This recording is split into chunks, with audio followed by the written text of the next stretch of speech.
India जैसी team को तो वर्ल्ड कप खेलना ही नहीं चाहिए। अगर वो इम्प्रूव नहीं करते तब इंडिया को अपना नाम वर्ल्ड कप से विड्रॉ कर लेना चाहिए। ये सब शब्द थे 1983 वर्ल्ड कप से पहले विजडन के एक मशहूर जर्नलिस्ट डेविड एडवर्ड फ्रिथ के। एंड ये बताता है कि उस टाइम पर इंडियन टीम की कैसी वैल्यू थी।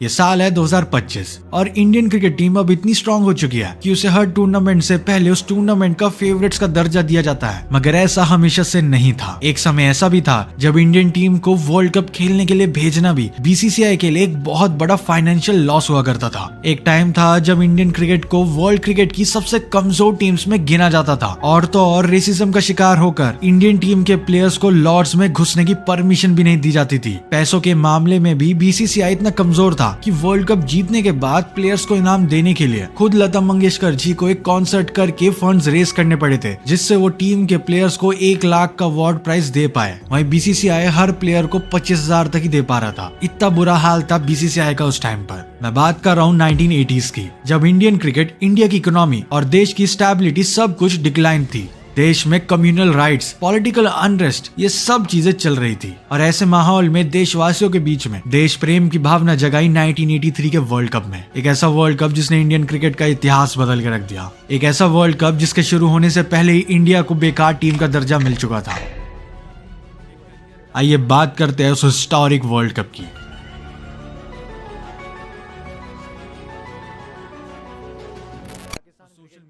बाय द वे, रिसेंटली मेरे पास काफी ज्यादा डिमांड आ रही थी डिस्कॉर्ड सर्वर बनाने के लिए, सो हमने डिस्कॉर्ड सर्वर बना दिया for all type of cricket related discussions. अगर आपको ज्वाइन करना है तो आपको लिंक डिस्क्रिप्शन में मिल जाएगा, डू चेक आउट। 1 जून 1983 इंडिया की क्रिकेट टीम वर्ल्ड कप खेलने के लिए इंग्लैंड जाती है। उस टाइम पर टीम के 4 मेन खिलाड़ी मोहिंदर अमरनाथ, मदन लाल, कीर्ति आजाद और टीम के कैप्टन कपिल देव, ये लोग पहले से ही इंग्लैंड में काउंटी क्रिकेट खेल रहे थे। अब इस टाइम पर इस टीम से कितनी उम्मीदें थी, इसका अंदाजा आप इसी बात से लगा सकते हो कि इस टीम के इंडिया जाने की रिटर्न टिकट्स सेमीफाइनल मैच से पहले ही करवा दिए गए थे, क्योंकि उस पॉइंट पर सबको पता था कि ये टीम कुछ ज्यादा नहीं कर पाएगी। इस 1983 वाले वर्ल्ड कप से पहले क्रिकेट के 2 और वर्ल्ड कप्स हो चुके थे एंड दोनों की विनर्स रही थी वेस्ट इंडीज की टीम। एंड इन दोनों ही वर्ल्ड कप की परफॉर्मेंस को मिलाकर इंडियन टीम ने टोटल एक ही टीम को हराया था और वो थी ईस्ट अफ्रीका, जिनमें भी तंजानिया, केन्या, युगांडा और जाम्बिया में रह रहे इंडियंस ही खेल रहे थे। और इंडियन टीम को सब लोग एक वीक टीम की तरह देखते थे। एंड इवन इस 1983 वाले वर्ल्ड कप में भी इंडिया को वर्ल्ड कप जीतना तो छोड़ो, एक मैच जीतने के भी काबिल नहीं समझा जा रहा था। उस वर्ल्ड कप में इंडियन टीम के ग्रुप में न्यू कमर जिम्बाब्वे के अलावा क्रिकेटिंग जायंट्स ऑस्ट्रेलिया और वेस्ट इंडीज भी थे। इस ग्रुप को देखकर ही इंडिया का नॉकआउट्स खेलने के लिए क्वालिफाई करना भी इम्पॉसिबल लग रहा था, क्योंकि सबको पता था कि ऑस्ट्रेलिया और वेस्ट इंडीज इंडिया को ऊपर आने ही नहीं देंगे।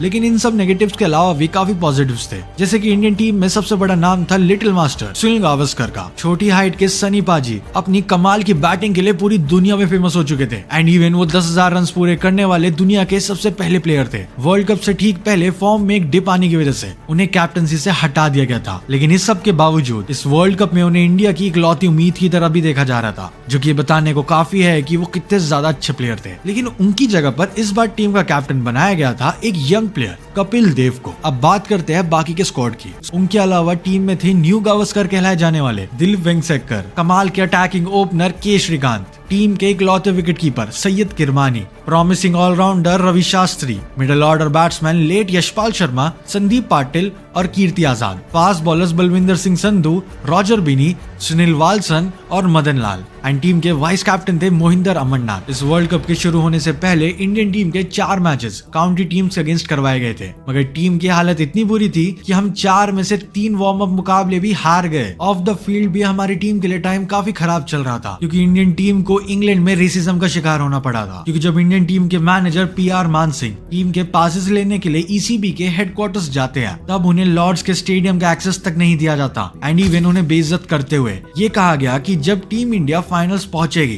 तब फाइनल्स खेलने के लिए उन्हें पास दे दिया जाएगा। इस तरीके से डिग्रेड किया गया था इंडियन टीम के मैनेजर को। 1983 का वर्ल्ड कप स्टार्ट होता है। उस वर्ल्ड कप में इंडियन टीम का पहला मैच ही माइटी वेस्ट इंडीज के खिलाफ था। उस पॉइंट तक वेस्ट इंडीज ने वर्ल्ड कप में एक भी मैच नहीं हारा था। वेस्ट इंडीज के पास उस टाइम पर 4 खतरनाक पेस बॉलर्स थे, जो कि अपोजिशन के बैट्समैन को डराने के लिए काफी थे। एंड इवन इस पेस फैक्ट्री के अलावा उनके पास काफी खतरनाक बैट्समैन भी थे। Sir Clive Lloyd, sir Gordon Greenidge, Desmond Haynes और सर विवियन रिचर्ड्स इस टीम का पार्ट थे। इस मैच में पहले बैटिंग करते हुए इंडियन टीम की तरफ से यशपाल शर्मा ने 89 रन की काफी अच्छी पारी खेली। थी, जिसकी मदद से इंडियन टीम का स्कोर 262 फॉर 8 तक जा चुका था एंड अब वेस्ट इंडीज को जीतने के लिए चाहिए थे 263 रन। सबको यही लग रहा था कि वेस्ट इंडीज टीम इसे जीत जाएगी, आखिर इंडियन टीम है ही क्या चीज। लेकिन जब वेस्ट इंडीज टीम बैटिंग करने आती है तो उनके विकेट्स गिरते ही रहते हैं और ये विकेट्स की बारिश नहीं रुकती एंड माइटी वेस्ट इंडीज की टीम 228 पर ऑल आउट हो जाती है और इंडियन टीम इस वर्ल्ड कप का पहला मैच 34 रन से जीत जाती है, और वो भी वेस्ट इंडीज को हरा के। वही वेस्ट इंडीज जो कि 2 वर्ल्ड कप से लगातार चैंपियन थी। वैसे तो ये वर्ल्ड कप का पहला ही मैच था, लेकिन इंडिया ने इस पहले मैच को ही जीतकर ये ऐलान कर दिया था कि इस बार ये टीम बस पार्टिसिपेट करने नहीं आई है बल्कि डोमिनेट करने आई है। इंडिया ने वेस्ट इंडीज को हराकर वो कर दिखाया जो इससे पहले किसी और टीम ने नहीं किया था। ग्रुप स्टेज के दूसरे मैच में इंडिया का सामना हुआ जिम्बाब्वे से, वो जिम्बाब्वे जो कि ऑस्ट्रेलिया की टीम को पहले मैच में हरा कर आ रही थी। हालांकि जिम्बाब्वे की टीम बहुत कमजोर थी और ये इस मैच में दिख भी गया। जिम्बाब्वे की टीम इंडिया के सामने टिक ही नहीं पाई और केवल 156 के स्कोर पर ऑल आउट होने के बाद इंडियन टीम ने बिना किसी ऑब्स्टेकल के जिम्बाब्वे को वो मैच हरा दिया। इंडियन टीम और सभी फैंस काफी खुश थे। एक ऐसे वर्ल्ड कप में इतनी अच्छी शुरुआत जिसमें तुम्हें कंसीडर तक नहीं किया जा रहा था, ये एक बहुत बड़ी बात थी। लेकिन इंडिया ने भले इस टूर्नामेंट में बेहतरीन शुरुआत करी हो, मगर अभी मुश्किलें आनी बाकी थी। ऐसा मैं इसलिए कह रहा हूँ क्योंकि इंडियन टीम को एक बार फिर से ऑस्ट्रेलिया और वेस्ट इंडीज से भिड़ना था। एक तरफ हमारे अगले 2 मैच पावरफुल ऑस्ट्रेलिया और वेस्ट इंडीज से थे, तो वहीं दूसरी तरफ टाइम पर इंजरी से रिकवर ना करने के कारण सुनील गावस्कर को टीम के बाहर रहना पड़ा। मगर हमारी प्यारी मीडिया ने सबके सामने ये पोर्ट्रे किया कि सुनील गावस्कर को टीम से ड्रॉप कर दिया गया एंड उन्होंने इस झूठी खबर को छाप दिया, जिससे कैप्टन कपिल देव के ऊपर सवाल खड़े हो गए थे। ये अगले 2 मैच मानो रियलिटी चेक से थे। दोनों ऑस्ट्रेलिया और वेस्ट इंडीज ने इंडिया को पूरी तरीके से ह्यूमिलिएट किया। ऑस्ट्रेलिया वाले मैच में ट्रेवर चैपल की सेंचुरी के साथ ऑस्ट्रेलियन टीम ने हमें 162 रन से हराया, तो वहीं दूसरी तरफ वेस्ट इंडीज की तरफ से सर विव रिचर्ड्स की सेंचुरी के साथ वेस्ट इंडीज ने इंडिया को 66 रन से हराया। वेस्ट इंडीज वाले मैच के दौरान खून की प्यासी वेस्ट इंडीज की पेस फैक्ट्री ने शॉर्ट पिच लेंथ पर इंडियन बैट्समैन को खतरनाक तरीके से टेस्ट किया। सारी बॉल शॉर्ट पिच जा रही थी, जिसमें से एक बॉल सीधा जाकर दिलीप वेंसरकर के जॉ पर लग गई एंड इसके बाद उन्हें तुरंत हॉस्पिटल भी ले जाया गया। मगर मैच हारने से बुरी खबर तब आई जब हॉस्पिटल से दिलीप वेंसरकर की कंडीशन के बारे में पता लगा। उनका जॉ पूरे तरीके से खुल गया था, जिसकी वजह से उन्हें 7 स्टिचेस लगाए गए और इस इंजरी के कारण उन्हें बचे हुए पूरे वर्ल्ड कप से रूल आउट कर दिया गया। पहले सुनील गावस्कर का इंजरी की वजह से टीम से बाहर होना और अब दिलीप वेंसरकर का इंजर्ड होकर टीम से बाहर होना, इस सब से इंडियन टीम की सिचुएशन काफी खराब हो चुकी थी। लेकिन इंडियन टीम के पास अब भी मौका था सेमीफाइनल और फाइनल खेलने के लिए एंड उन्होंने इस मौके को जाने नहीं दिया। Match number 5 India versus Zimbabwe. ये मैच इंडिया के लिए एक डू और डाई मैच था। मतलब अगर इंडियन टीम इस मैच में जिम्बाब्वे को बड़े मार्जिन से नहीं हरा पाती तब इंडिया का सेमीफाइनल में जाना इम्पॉसिबल था। इस मैच के दिन बीबीसी ने स्ट्राइक करी हुई थी, जिसके कारण उस दिन ब्रॉडकास्टर्स नहीं थे, यानी कि इस मैच को रिकॉर्ड नहीं किया जा रहा था। इस मैच के साथ ही साथ लॉर्ड्स में 2 क्रिकेटिंग जायंट्स ऑस्ट्रेलिया और वेस्ट इंडीज के बीच भी मैच हो रहा था। अब इंडिया को अगर सेमीफाइनल खेलना था तो किसी भी हालत में इस मैच को जीतना था। लेकिन इस पॉइंट के बाद जो हुआ वो किसी ने भी नहीं सोचा था। इस मैच में इंडियन टीम पहले बैटिंग करने आती है एंड पहले बैटिंग करते हुए टीम इंडिया बुरी तरीके से कोलैप्स हो गई थी। इंजरी से कमबैक करे सुनील गावस्कर बिना खाता खोले पवेलियन लौट गए एंड उनके ओपनिंग पार्टनर के श्रीकांत भी ज्यादा टाइम तक क्रीज पर नहीं टिक पाए एंड फिर इसके बाद मोहिंदर अमरनाथ भी स्विंग होती हुई बॉल पर कॉट बिहाइंड हो गए और इस टाइम पर टीम का स्कोर था 6 फॉर 3 का। इंडियन टीम की ऐसी शुरुआत एक बुरे सपने से कम नहीं थी, जो खत्म होने का नाम ही नहीं ले रहा था। फिर संदीप पाटिल भी 1 रन बनाकर आउट हो गए और अब टीम का स्कोर 9 फॉर 4 एंड इसके बाद बैटिंग करने आते हैं टीम के कैप्टन कपिल देव एंड वो क्रीज पर अभी आए ही थे एंड उनके साथ ही यशपाल शर्मा भी आउट हो गए और टीम का स्कोर पहुंच चुका था 17 फॉर 5 पर। और इस पॉइंट पर इंडियन टीम के 100 रन बनाना भी बहुत मुश्किल लग रहा था। अब ये मैच जो कि शुरू तो हुआ था इंडियन टीम के सेमीफाइनल में जाने के चांसेस के लिए, उसमें अब टीम की इज्जत बचाने की बात आ गई थी। और इसके बाद फिर होना क्या था, कपिल देव हर बॉल पर अटैक करने लग गए। उनका बैटिंग करने का मकसद रन बनाने से हटकर अपना गुस्सा निकालने का बन गया और देखते ही देखते कपिल देव ने अपनी सेंचुरी भी पूरी कर दी। ये किसी भी इंडियन प्लेयर की वर्ल्ड कप में पहली सेंचुरी थी, मगर अभी भी काम पूरा नहीं हुआ था। सेंचुरी होने के बाद भी कपिल पाजी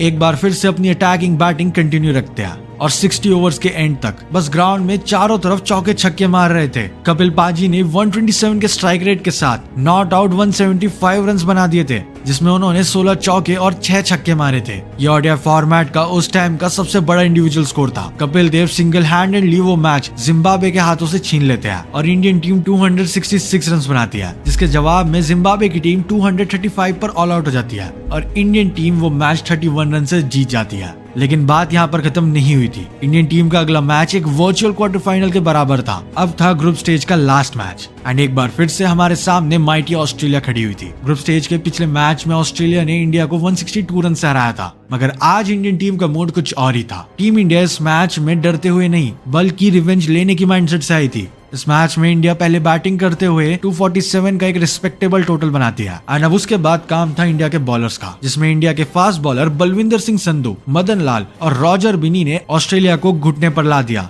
और केवल 129 के स्कोर पर ऑस्ट्रेलियन टीम ऑल आउट हो गई और इस 118 रन की मैसिव मार्जिन के साथ इंडियन टीम ने वो कर दिखाया जिसने इंडिया में बैठे हर इंडियन को बिना डरे सपने देखने की हिम्मत दी। ये जीत कोई आम जीत नहीं थी। इस जीत का मतलब ये था कि इंडियन टीम पहली बार किसी क्रिकेट वर्ल्ड कप के सेमीफाइनल्स के लिए क्वालिफाई कर गई थी। अब कपिल देव की इस ब्रिगेड का सपना बस 2 मैचेस की दूरी पर था और अब पूरे इंडिया की नहीं बल्कि पूरी दुनिया की नजरें इस सेमीफाइनल मैच पर टिकी हुई थी, क्योंकि जो इंडियन टीम इससे पहले 2 वर्ल्ड कप्स में बस एक ही मैच जीती थी वो इस वर्ल्ड कप में सेमीफाइनल्स तक आ गई थी। सेमीफाइनल मैच था इंग्लैंड के अगेंस्ट। अब इस टूर्नामेंट के शुरू होने से पहले इंडियन क्रिकेट टीम से कुछ खास लगाव रखने वाले जर्नलिस्ट डेविड एडवर्ड फ्रिथ ने इंडियन टीम को वर्ल्ड कप से निकाल देने की बात कही थी। अब इंडियन टीम के शानदार परफॉर्मेंस के बाद डेविड फ्रिथ का एक बार फिर से बयान आया जिसमें उन्होंने कहा कि इंडियन टीम वर्ल्ड कप नहीं जीतेगी। उन्होंने इस अच्छी परफॉर्मेंस को बस एक तुक्का बताया और कहा कि अगर इंडियन टीम वर्ल्ड कप जीतती है तब वो अपने वर्ड्स खाने को तैयार है। सेमीफाइनल्स का पहला मैच था इंडिया और इंग्लैंड के बीच जो कि मैनचेस्टर में खेला जा रहा था, तो वहीं दूसरा मैच वेस्ट इंडीज और पाकिस्तान का था जो कि ओवल में उसी टाइम पर खेला जा रहा था। इंडिया वर्सेस इंग्लैंड में इंग्लैंड की टीम पहले बैटिंग करने आती है। इंग्लैंड के ओपनर्स ने 69 रन की ओपनिंग पार्टनरशिप के साथ इंडियन टीम को बैकफुट पर धकेल दिया था।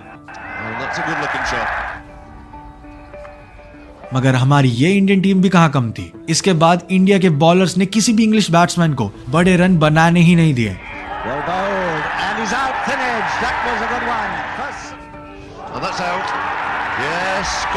और इंग्लैंड की टीम 60 ओवर्स की आखिरी बॉल पर 213 रन पर ऑल आउट हो गई। एंड इसके जवाब में इंडिया के मिडिल ऑर्डर मोहिंदर अमरनाथ, यशपाल शर्मा और संदीप पाटिल ने मिलकर उस टारगेट को 32 बॉल्स रहते ही जीत लिया। उस टाइम पर ज्यादा सिक्योरिटी ना होने की वजह से मैच की लास्ट बॉल्स पर यूजुअली पिच इन्वेजन का खतरा होता था, तो उस मैच में इस चीज का होने का खतरा देखते हुए इंग्लैंड के कैप्टन ने सभी फील्डर्स को ऑफ साइड पर ही लगा दिया, जिसके बाद संदीप पाटिल के शॉट मारते ही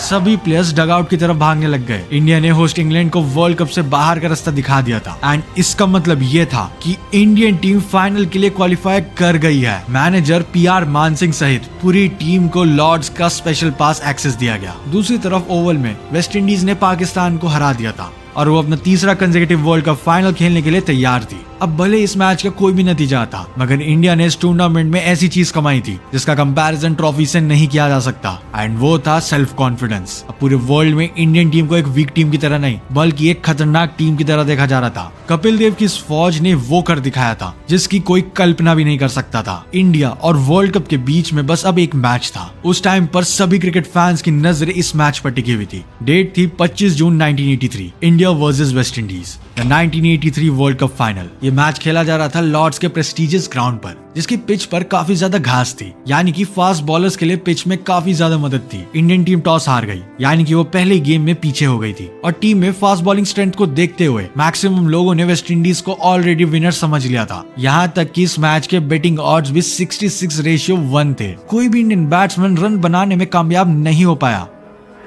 Well done, that's beautifully bowled. Gavaskar has gone, the first wicket down.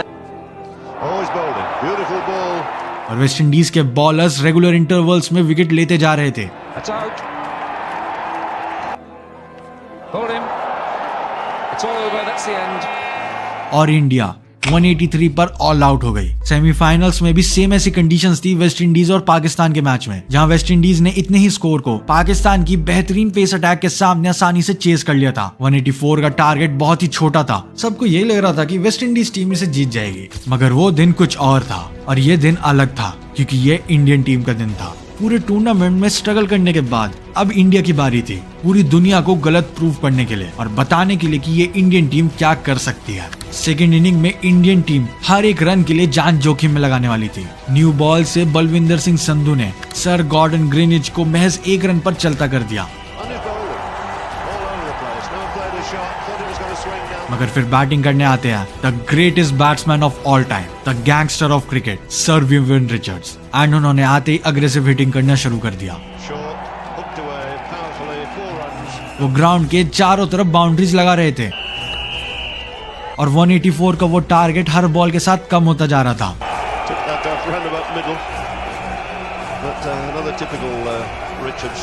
And West Indies 1 wicket के नुकसान पर 50 रन तक पहुंच गया था, मगर उसके बाद 6 मारने की कोशिश में सर विव रिचर्ड्स ने बॉल को मिस टाइम किया और पीछे भागते हुए कपिल देव ने एक शानदार कैच पकड़ा।